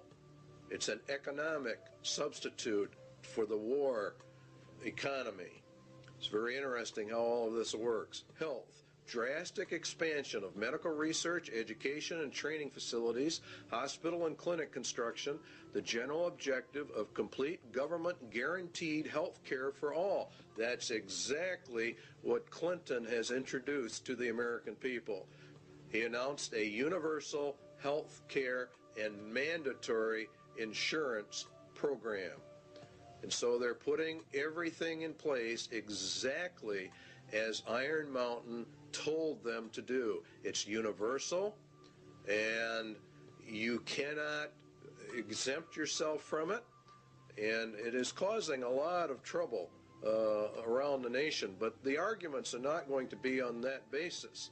What is going to happen is we're going to be issued eventually a global identification card, and that is the purpose of this whole thing. The medical card has only one purpose. That's to get the foot in the door for the MARC system. Iron Mountain's third recommendation is being implemented.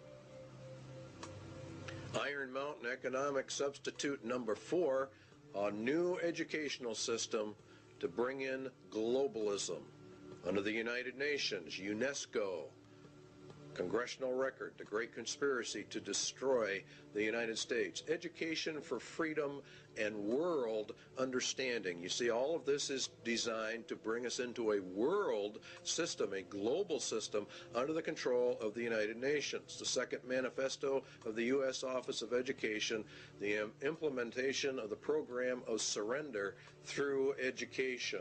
In other words, they destroy Americans' national pride and put us under the United Nations. And the NEA is leading in this. They even say it themselves, teaching about globalism and the world system. They say enduring peace cannot be attained until the nation states surrender to a world organization. This is found out during the Reese Committee hearings in Congress.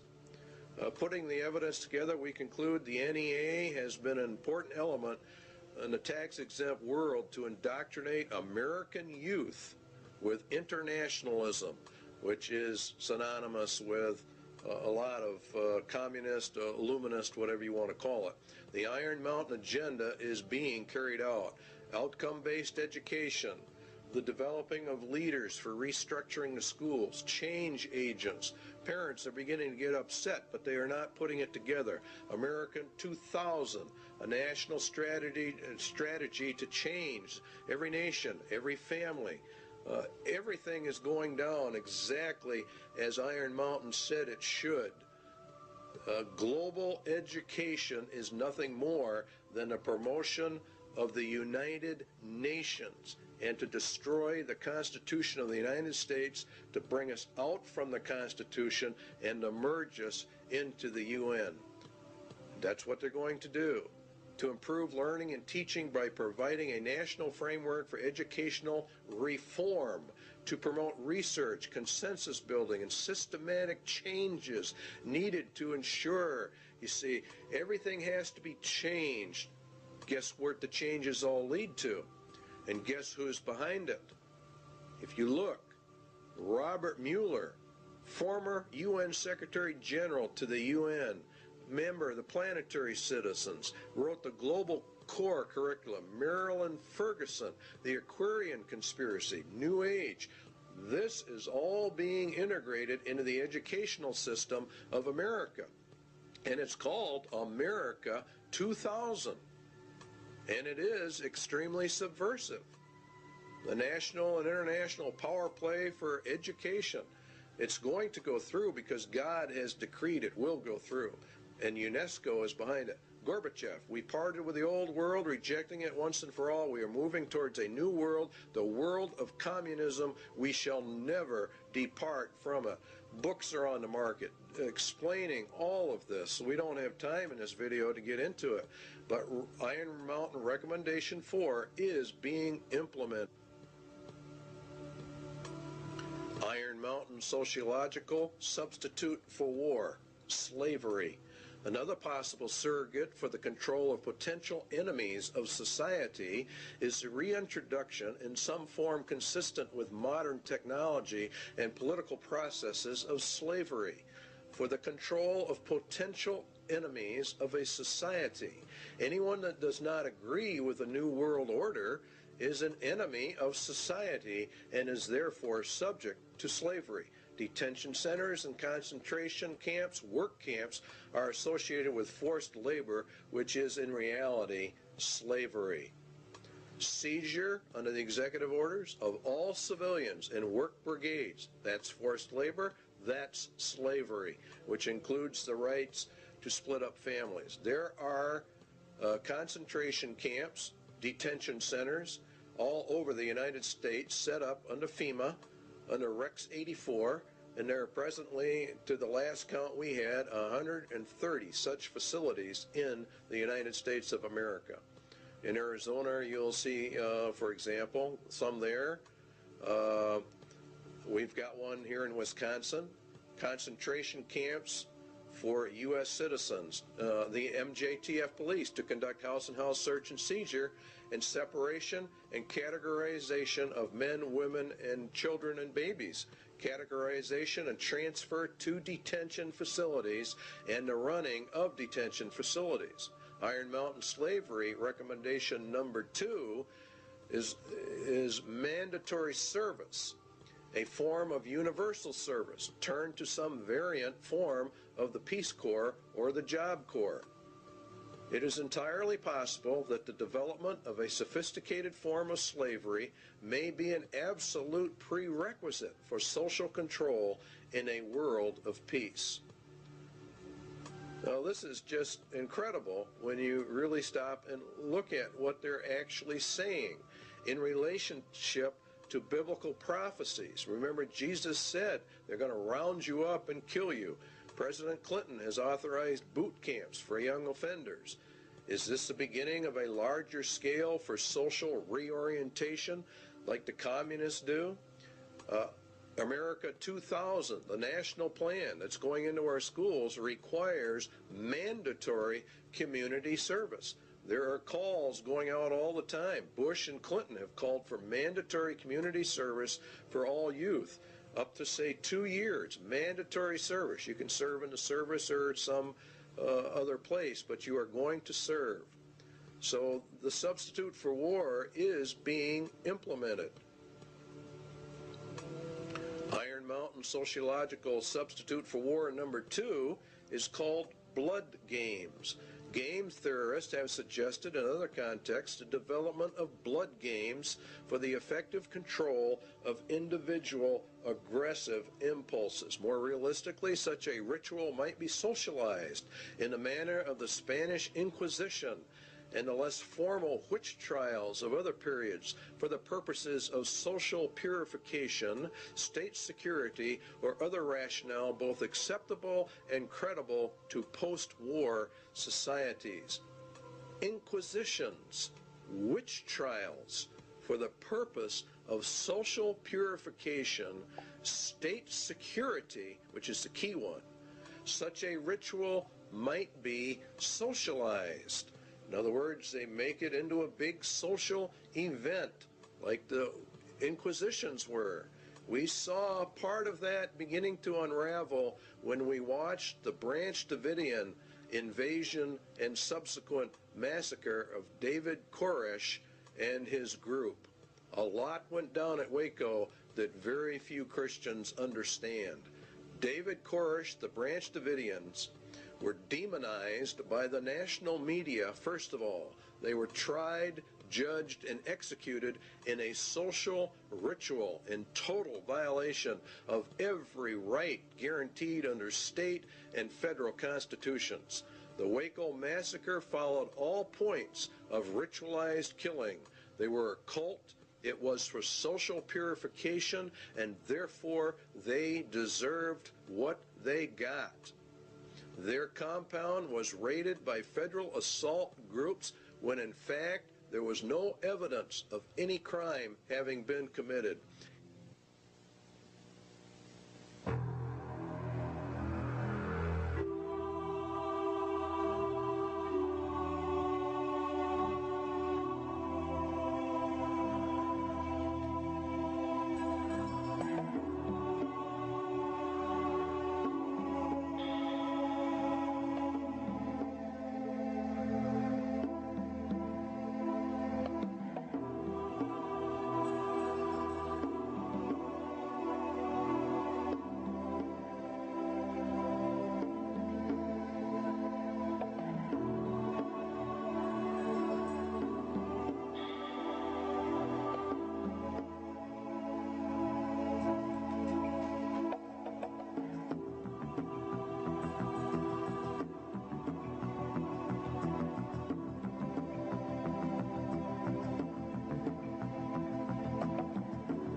Yesterday's action ended in a horrible human tragedy.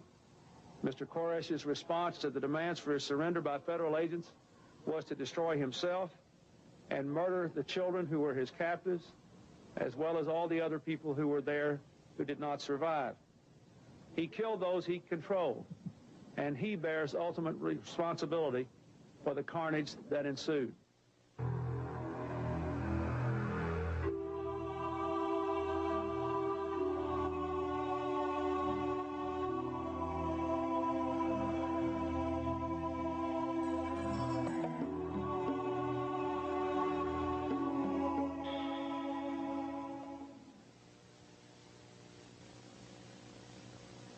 In the papers before I was going to go to court. They called me the white supremacist and all that.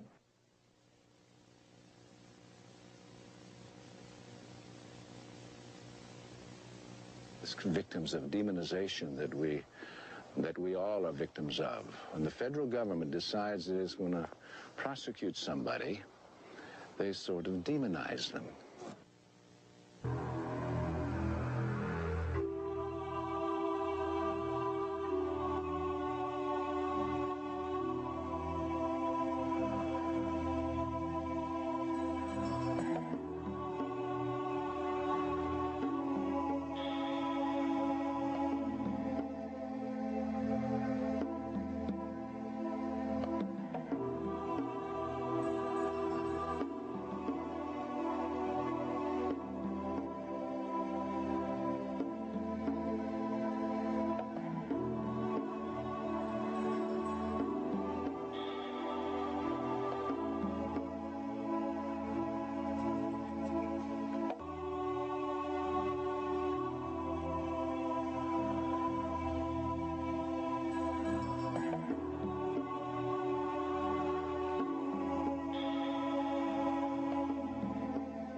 To ring out. Well, do you want to give your federal agents that leeway to just say when they kill American citizens that things just went wrong? We just have a mother here dead, we have a little boy dead, and that just things went wrong.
Weaver trial, it was admitted by federal agents that they had been ordered to kill the Weavers regardless of any threat family members posed to government personnel.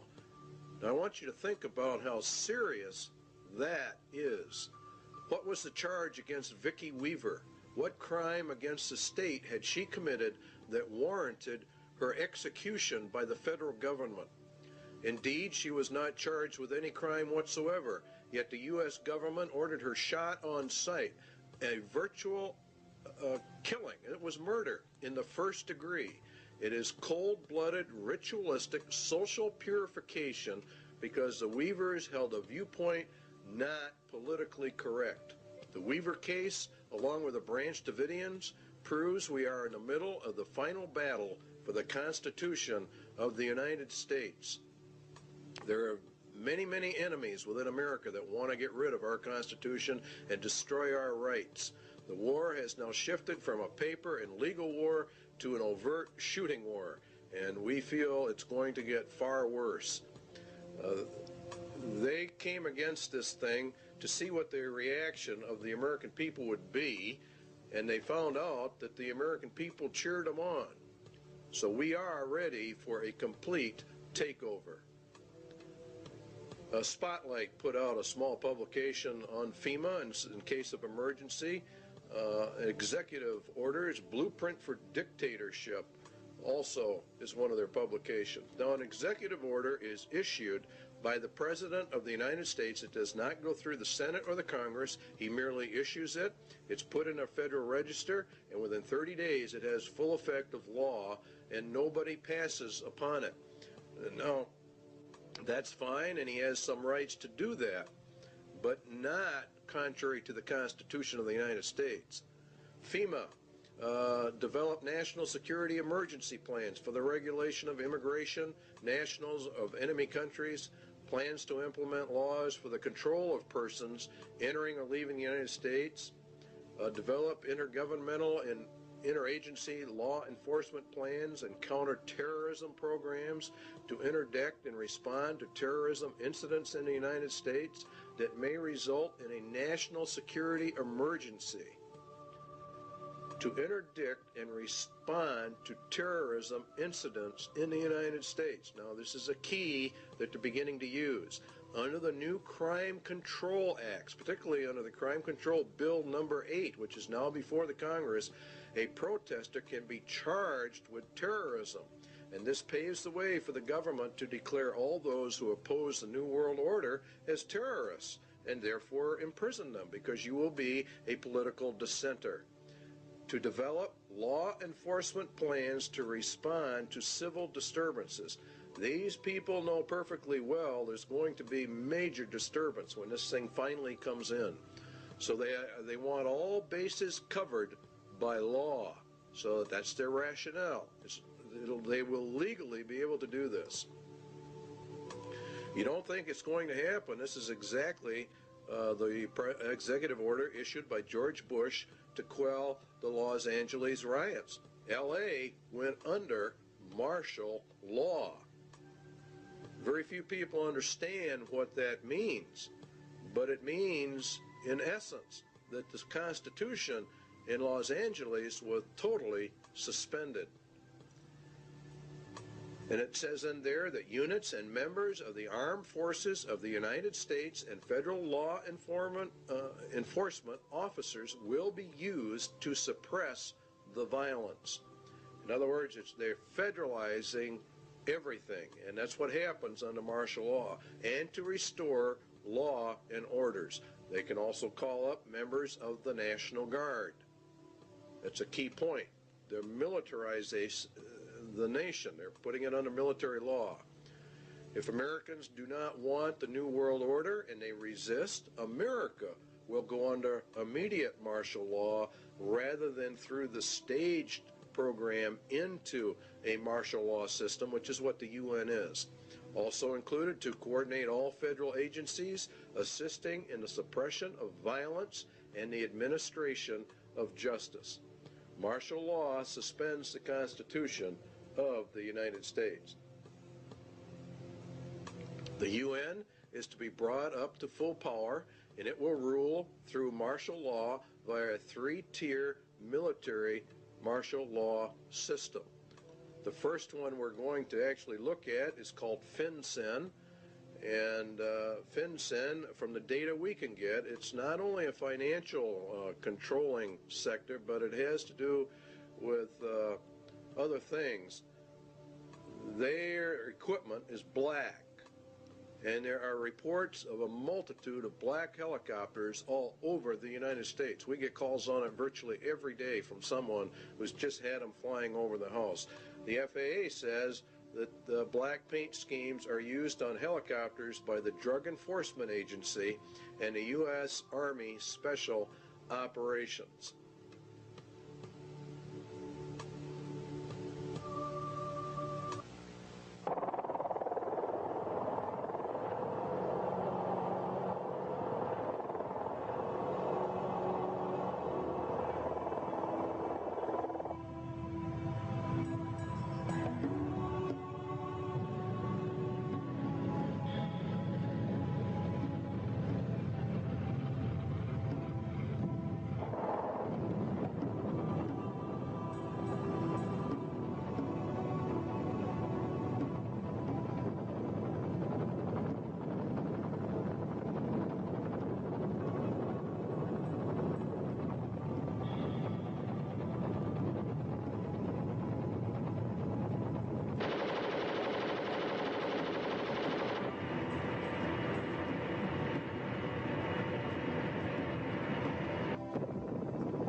Here is a map of FinCEN locations in the United States, and these are confirmed, they claim. We have not been able to verify it. We're bringing this to you strictly unverified for troop deployment locations in the United States of America. There's been a fairly consistent reporting in Montana of UN combat groups. They are in reality the top tier in the UN system, and entrance to the U.S. was by Presidential Executive Order 11-1190, signed by President Bush. And there are many battle group locations, and there are many multi-jurisdictional task force police, which are the third tier, or the lowest, on the UN police force. And it is in reality, from what we can gather, is the federalization of the police forces in America and putting them in reality under the United Nations command, which we go under. And that would be for the detention centers, concentration camps for dissenters are part of this overall system for the roundup of people. Now, one of the largest ones is in Alaska. The Alaskan camp is the biggest, being over 1 million acres, and it's located just outside of Fairbanks, according to reports, and is serviced by a spur line called the Alaskan Railroad. That's very interesting because under the emergency orders under FEMA, one of the railroads that gets activated and falls under their control is the Alaskan Railway. And so we're beginning to find out that all of this goes together. The Alaskan camp was purchased under a mental health bill, and of course you have to understand that they are using mental health as one of their primary methods of warfare. The Iron Mountain recommendations for an inquisition for social purification are also confirmed by the Lord Jesus Christ. Then shall they deliver you up to be afflicted, and shall kill you, and you shall be hated of all nations for my name's sake. This is predominantly a move against Christians and Jesus Christ. And he shall speak great words against the Most High, and shall wear out the saints of the Most High, and think to change times and laws. See, that's exactly what they're doing right now. They're changing all the laws. And it was given unto him to make war with the saints, and to overcome them, and power was given him over all kindreds, tongues, and nations. And in Revelation 17, and I saw the woman drunken with the blood of the saints, and the blood of the martyrs of Jesus. And this is actually, you're going to find out, has much to do with the United Nations. Iron Mountain substitute for war blood games has been, in effect, implemented and is being carried out. Ecological, considering the shortcomings of war as a mechanism of selective population control, it might appear that a devising substitutes for this function should be comparatively simple. In other words, war kills off some people, and so now we have to have an ecological substitute for that function, and it really boils down to total population control. Current trends in warfare, the increased strategic bombing of civilians, and the greater military importance now attached to the destruction of sources of supply as opposed to purely military bases, strongly suggests that a truly qualitative improvement is in the making. In other words, as we phase down the war system, there's probably going to be one great last one in their plans to really reduce the world population. There is no question but that a universal requirement that procreation be limited to the products of artificial insemination would provide a fully adequate substitute control for the population. A universal requirement that procreation be limited to products. See how they treat people. Conception and embryonic growth taking place wholly under laboratory conditions would extend these controls to their logical conclusion. Now, total and complete control, this is what this means, of every human being born. They will be pre-selected genetically to be a slave to the rich men of the earth. This is the system they're setting up. They have an intermediate step, total control of conception with a variant of the pill via water supplies or certain essential foodstuffs. In other words, they intend to, when they bring in this new system, they will stop the growth of the population. They will put it into the food or the water supplies, and then they would offset it by a controlled substance so that it could be countermanded and the woman become pregnant.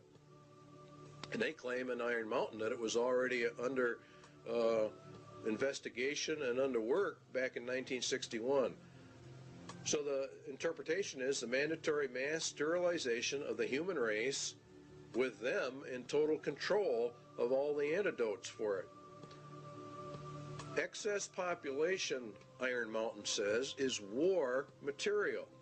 As long as any society must contemplate even a remote possibility of war, it must maintain a maximum supportable population.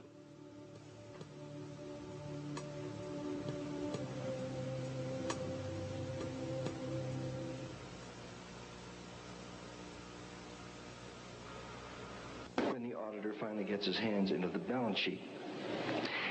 I suggest, therefore, that this be sold not through a democratic process. That would take too long and devour far too much of the funds to educate the cannon fodder, unfortunately, which populates the earth.